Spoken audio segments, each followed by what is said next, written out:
Assalamualaikum warahmatullahi wabarakatuh. Saya Hasnaulia dengan NPM 241063102037 dari kelas 2C jurusan Manajemen Fakultas Ekonomi dan Bisnis.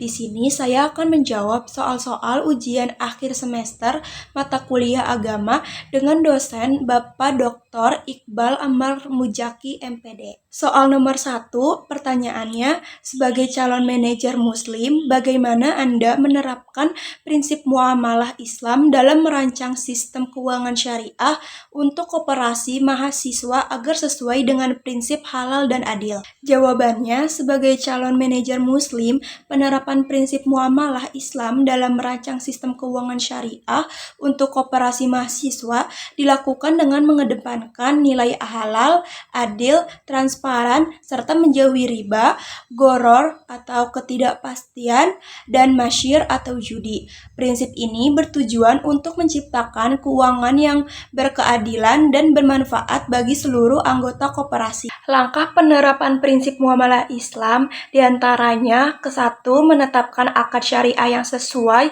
yaitu gunakan akad-akad yang diakui dalam Islam seperti mudharabah atau bagi hasil untuk pembiayaan usaha mahasiswa. Kedua, menghindari praktik terlarang seperti riba, goror, dan maisir. Ketiga, mengutamakan nilai tolong-menolong atau ta'awun karena koperasi dirancang sebagai sarana pemberdayaan ekonomi mahasiswa, bukan untuk mencari keuntungan semata. Selanjutnya, soal nomor 2. Sebagai calon konsultan manajemen keluarga Muslim, jelaskan skema perencanaan keuangan keluarga yang memperhitungkan aspek waris dan keadilan gender menurut perspektif Islam. Jawabannya, sebagai calon konsultan manajemen keluarga Muslim, skema perencanaan keuangan keluarga harus mencakup pengelolaan harta, perlindungan aset, perencanaan waris, serta memperhatikan keadilan gender sesuai dengan prinsip syariah. Islam menekankan keadilan, bukan persamaan mutlak dalam pembagian hak dan tanggung jawab keuangan. Skema perencanaan keuangan keluarga Muslim diantaranya ke-1, perencanaan penghasilan pengeluaran, yaitu menentukan kebutuhan pokok keluarga secara adil dan membagi tanggung jawab ekonomi sesuai dengan peran. Seperti suami sebagai penanggung utama nafkah dan istri boleh bekerja namun dengan izin suami. Kedua, tabungan dan investasi halal, yaitu menyisihkan dana untuk tabungan pendidikan, kesehatan, dan darurat, serta berinvestasi pada instrumen syariah seperti sukuk atau reksadana syariah. Ketiga, perencanaan waris sesuai syariah, yaitu menentukan pembagian harta peninggalan sesuai Al-Quran, menghindari konflik waris dengan membuat wasiat maksimal 1/3 harta. 4, keadilan gender dalam perspektif Islam, yaitu Islam memberi hak waris berbeda antara laki-laki dan perempuan karena peran dan tanggung jawab ekonomi yang berbeda. Dan kelima, perlindungan aset keluarga, yaitu menggunakan akad syariah seperti hibah dan wakaf untuk memastikan distribusi harta sebelum wafat sesuai niat dan maslahat. Selanjutnya, soal nomor 3, jelaskan analisis Anda tentang strategi perdagangan Rasulullah SAW dan para sahabat dapat menjadi inspirasi dalam membangun model bisnis yang etis dan berkelanjutan di era kapitalisme modern. Jawabannya yaitu strategi perdagangan Rasulullah SAW dan para sahabat menekankan prinsip kejujuran, keadilan, tanggung jawab sosial, dan kemitraan yang adil, yang sangat relevan untuk membangun model bisnis etis dan berkelanjutan di era kapitalisme modern. Rasulullah SAW berdagang dengan jujur dan amanah, tidak menipu dalam takaran atau kualitas barang, dan menerapkan akad syariah seperti mudharabah dan musyarakah yang mengedepankan keadilan dan kerjasama. Para sahabat seperti Abdurrahman bin Auf menunjukkan bahwa kekayaan dapat dikelola untuk kemaslahatan umat melalui sedekah dan investasi sosial. Model ini sejalan dengan prinsip bisnis modern yang berkelanjutan, sehingga bisnis tidak hanya mengejar keuntungan, tetapi juga berdampak positif secara sosial dan lingkungan. Selanjutnya, soal nomor 4, jelaskan bagaimana pemahaman Islam tentang manusia sebagai khalifah di bumi dapat memengaruhi gaya kepemimpinan dan pengambilan keputusan dalam manajemen sumber daya manusia di sebuah perusahaan. Jawabannya, dalam Islam, manusia sebagai khalifah di bumi berarti memiliki tanggung jawab untuk memimpin dan mengelola sumber daya secara adil, amanah, dan bertanggung jawab. Pemahaman ini membentuk gaya kepemimpinan dalam manajemen sumber daya manusia atau SDM yang tidak hanya berorientasi pada keuntungan, tetapi juga menjunjung tinggi nilai moral, keadilan, dan kemanusiaan. Karyawan dipandang sebagai mitra kerja yang harus diperlakukan secara adil dan manusiawi, sehingga setiap keputusan SDM, baik rekrutmen, promosi, maupun pemutusan kerja harus dilakukan secara transparan dan etis. Kepemimpinan berbasis konsep khalifah juga mendorong gaya partisipatif dan melayani, di mana pemimpin bertindak sebagai pembimbing dan fasilitator bagi perkembangan karyawan. Hal ini menciptakan suasana kerja yang sehat, produktif, dan berkelanjutan. Dengan demikian, penerapan nilai-nilai Islam dalam kepemimpinan SDM akan menghasilkan perusahaan yang tidak hanya sukses secara ekonomi, tetapi juga berintegritas dan membawa kemaslahatan bagi semua pihak. Selanjutnya, soal nomor 5. Jelaskan efektivitas strategi manajerial berbasis nilai toleransi Islam dalam mengelola konflik lintas budaya di organisasi multinasional. Sertakan contoh pendekatan yang menurut Anda paling efektif. Jawabannya yaitu strategi manajerial berbasis nilai toleransi dalam Islam sangat efektif dalam mengelola konflik lintas budaya di organisasi multinasional. Islam mengajarkan prinsip tasamuh atau toleransi, keadilan, dan ukhuwah insaniyah atau persaudaraan kemanusiaan yang mendorong sikap saling menghormati, menghindari diskriminasi, dan menyelesaikan konflik secara damai.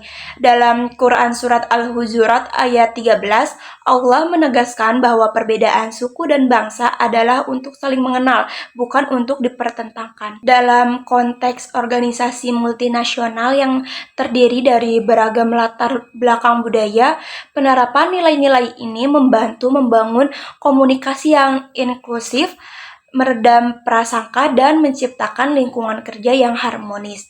Salah satu contoh pendekatan efektif adalah mediasi partisipatif berbasis nilai, yaitu menyelesaikan konflik melalui dialog terbuka yang melibatkan semua pihak dengan landasan saling menghargai dan prinsip keadilan. Pendekatan ini sejalan dengan contoh Rasulullah Shallallahu Alaihi Wasallam dalam Piagam Madinah yang menjamin hak dan kerukunan antar umat berbeda keyakinan dalam satu komunitas. Selanjutnya soal nomor 6. Evaluasilah pandangan Islam terhadap pengembangan iptek dalam konteks industri 5.0. Bagaimana nilai-nilai Islam dapat menjadi kontrol etis bagi manajer dalam memanfaatkan teknologi seperti AI dan Big Data. Jawabannya yaitu Islam memandang pengembangan ilmu pengetahuan dan teknologi atau iptek sebagai bagian dari amanah manusia sebagai khalifah di bumi. Selama penggunaannya membawa kemaslahatan dan tidak bertentangan dengan prinsip syariah, dalam konteks industri 5.0 di mana kolaborasi antara manusia dan teknologi seperti AI dan Big Data semakin dominan, nilai-nilai Islam berperan sebagai kontrol etis bagi manajer untuk memastikan bahwa inovasi tetap berlandaskan pada keadilan, tanggung jawab, dan kemanusiaan. Nilai-nilai seperti amanah atau tanggung jawab, maslahah atau kebaikan umum, dan ihsan atau berbuat terbaik menjadi landasan penting dalam pengambilan keputusan terkait penggunaan teknologi. Misalnya dalam memanfaatkan AI untuk pengambilan keputusan SDM, manajer muslim harus memastikan bahwa algoritma tidak diskriminatif, menjaga privasi data, dan tidak menggantikan peran kemanusiaan secara mutlak. Dengan demikian, Islam tidak menolak teknologi, tetapi mendorong agar iptek digunakan secara etis, proporsional, dan bermanfaat bagi seluruh umat manusia. Selanjutnya soal nomor 7, jelaskan sebuah model bisnis startup berbasis ekonomi syariah yang mampu menjawab tantangan krisis moral dan ekonomi umat Islam di era globalisasi. Jawabannya yaitu sebuah model bisnis startup berbasis ekonomi syariah yang relevan untuk menjawab tantangan krisis moral dan ekonomi umat Islam di era globalisasi adalah platform digital kewirausahaan syariah berbasis marketplace halal. Model ini menghubungkan produsen muslim atau UMKM halal, investor syariah, dan konsumen dalam satu ekosistem bisnis yang sesuai dengan syariah, dengan akad-akad seperti murabahah, mudorobah, dan musyarakah sebagai dasar transaksinya. Model ini tidak hanya menawarkan solusi ekonomi dengan mendukung UMKM halal dan memperluas akses pasar global, tetapi juga mengangkat nilai moral Islam seperti kejujuran, keadilan, dan tanggung jawab sosial. Fitur-fitur seperti zakat digital, wakaf produktif, dan transparansi laporan keuangan mendorong kesadaran sosial dan keberkahan dalam bisnis. Startup semacam ini juga bisa memanfaatkan teknologi seperti AI untuk memastikan kehalalan rantai pasok dan keadilan dalam pembagian hasil. Selanjutnya soal nomor terakhir, nomor 8, rancang dan jelaskan program pelatihan kepemimpinan sosial berbasis nilai-nilai keluarga dan masyarakat Islam yang dapat diimplementasikan oleh mahasiswa manajemen dalam kegiatan pengabdian masyarakat. Jawabannya, program pelatihan kepemimpinan sosial berbasis nilai-nilai keluarga dan masyarakat Islam dapat dirancang dengan nama Pemimpin Rahmatan, pelatihan kepemimpinan sosial mahasiswa berbasis nilai Islam. Program ini bertujuan membentuk mahasiswa manajemen yang mampu menjadi agen perubahan sosial melalui pengabdian masyarakat yang berlandaskan akhlakul karimah, tanggung jawab sosial, dan nilai ukhuwah Islamiyah.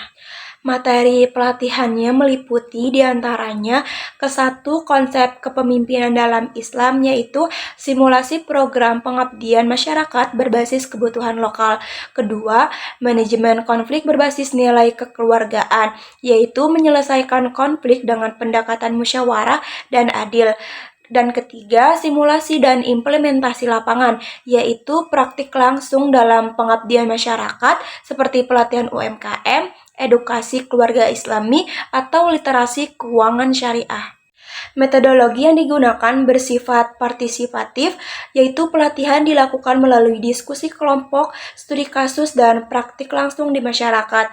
Mahasiswa dibimbing untuk memecahkan masalah sosial seperti pengangguran, pendidikan keluarga, atau kewirausahaan lokal, lalu merancang solusi kolektif berbasis nilai-nilai Islam seperti gotong royong, empati, dan keadilan. Sekian dari saya, kurang lebihnya mohon maaf. Wassalamualaikum warahmatullahi wabarakatuh.